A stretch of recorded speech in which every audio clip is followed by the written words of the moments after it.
And I want to assure you, Cabinet is here to protect the interest of our Kenyans.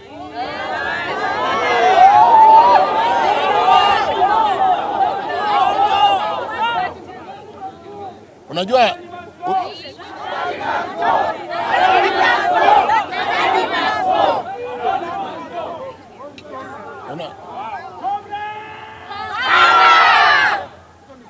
hiyo ni sawa, mtanisikiza na nitawasikiza pia, hakuna shida. I will listen to you and you listen to me. Shenzi sana. Because kwa nini nawaita nyinyi ni washenzi? Tangu tulipotoka hapa hata maji hatujakunywa. Nasikia hivyo. Na kabla sija wasomea matokeo, ninataka kumuuliza waziri ambaye alikuwa mwenyekiti na aliketi na sisi pia bila kula na ametupatia support kupata what we wanted. There is a friend of mine here in the press who doubted when we were leaving. Kaambia hapana, sisi tutakuja na agreement that is favorable to what we want. Kwa hivyo nataka nishukuru management wa Kenya Airport Authority, nishukuru pia management ambao tuko nao hapa Kenya Airways kwa kuvumilia na kukaa vile mlivyokaa namna hivyo. Sisi tumesema kama kawaida hatupendi strike. But strike sometimes is prompted by a situation that you cannot run away from. And when you have a responsive government that responds to the needs of those who want the same needs, then you are sure of achieving what you want. Kwa hivyo on behalf of our organization, on behalf of KAU, and I want to thank the leadership of KAU under Mos Ndiema. It is committed leadership and leadership that is forthright. Na nataka pia kuchukua nafasi hii kushukuru serikali kwa kutupatia waziri kutoka kwa ofisi yake kukaa na sisi kutoka usubuhi mpaka saa hii bila kunywa maji, bila kufanya nini. Waziri, kabla sijasomea hawa, hii agreement ni mzuri. Wacha nimpe waziri time awasalamie, alafu niwasomee hii waziri.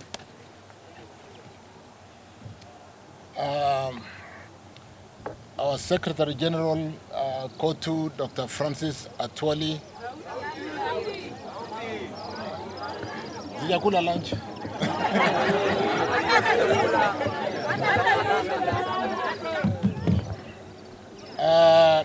Waja nijaribu tena.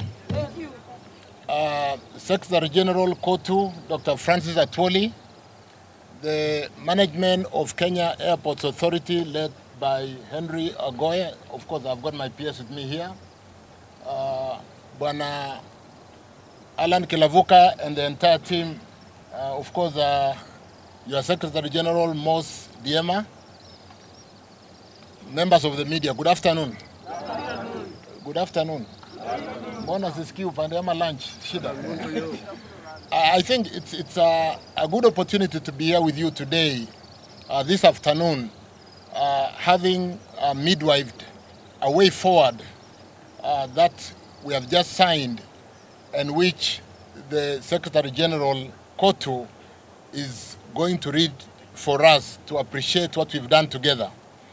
The challenge we have faced over time in our airport from the early days when we wanted to do the Greenfield airport in 2012-2013, and which has not materialized today, and which has become an embarrassment for our country, because we do all agree that we need a new airport. We need a new investment. When visitors arrive during the El Nino, you all appreciate how the whole place was leaking. The facilities that could boost our dimensioned visitors from 4 million to the kind of numbers that we see in other developing economies.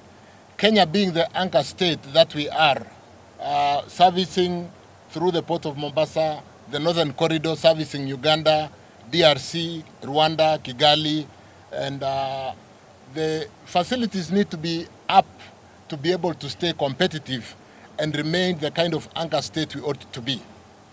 we need the kind of airports we see in developed economies to be able to create the kind of opportunities by attracting more visitors into our country. The challenge we have had in not having to communicate, I think we've had the challenge of communication as a government. And today and over the past few weeks, we have attempted to communicate. There was a bit of a lapse of communication in the way we've carried the public initiated, privately initiated investment by Adani in this airport, because we do appreciate that we have a PPP Act which allows private investors to seek opportunities to invest. And when this is done, we do negotiate on certain parameters. We negotiate on what you might have come to understand as what would be the return on equity we are going to allow them. We negotiate on the debt equity ratio because ordinarily equity is expensive. And because equity is expensive, you don't want the debt equity ratio to be significantly, or the equity to be significantly high. So at a debt equity ratio of 30-70, 30 being equity and 70 being debt. You know, when you borrow foreign currency or foreign denominated loans, you can borrow at 8-9%, maybe today up to 10%. But for equity, you can get equity, given the market today, you can get it up to 18%, 16%, maybe 15%. So when you do a debt equity ratio of 30-70, we do appreciate that the equity part will be slightly expensive. But the beautiful thing is that we price down percentage of equity so that whereas equity is expensive, it is only 30%. So these are some of the disclosures. These are some of the disclosures we have not carried us along to understand what exactly we are doing. Then next time we'll have a loudspeaker so that we can communicate well. So with the disclosure that we need to make, what kind of timelines are we looking at so that when the concession agreement is processed through the PPP Act, and there's a very articulate process, which will include coming to the board of KIA, it will include getting the legal opinion from the Attorney General, it will include going to Cabinet,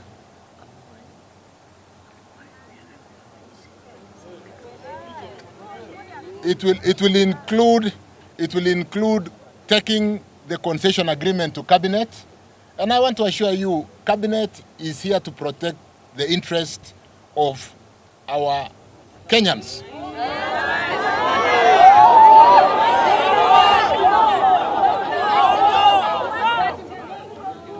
Unajua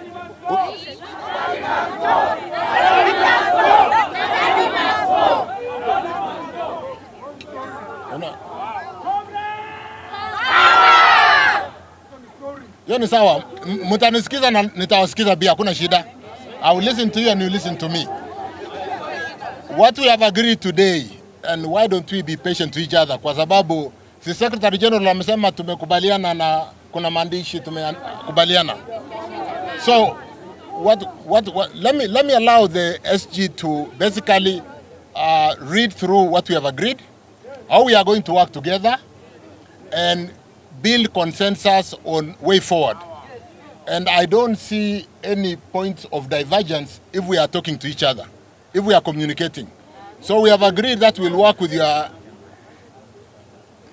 si pengine Diema, so you are going to represent your members. Ama itakuwa namna gani? Yeah. So I think it is important that we have agreed, we have an agreement on a return to work formula, and I want to invite the Secretary General of KOTU to read to us what we have agreed today. What is very important, and what I want to say from the government position, is that we are also aware that we have been taken to court. This presents a good opportunity to present all the documents to court in a form of a public participation, because maneno ikienda kotini, all the documents will be put out there.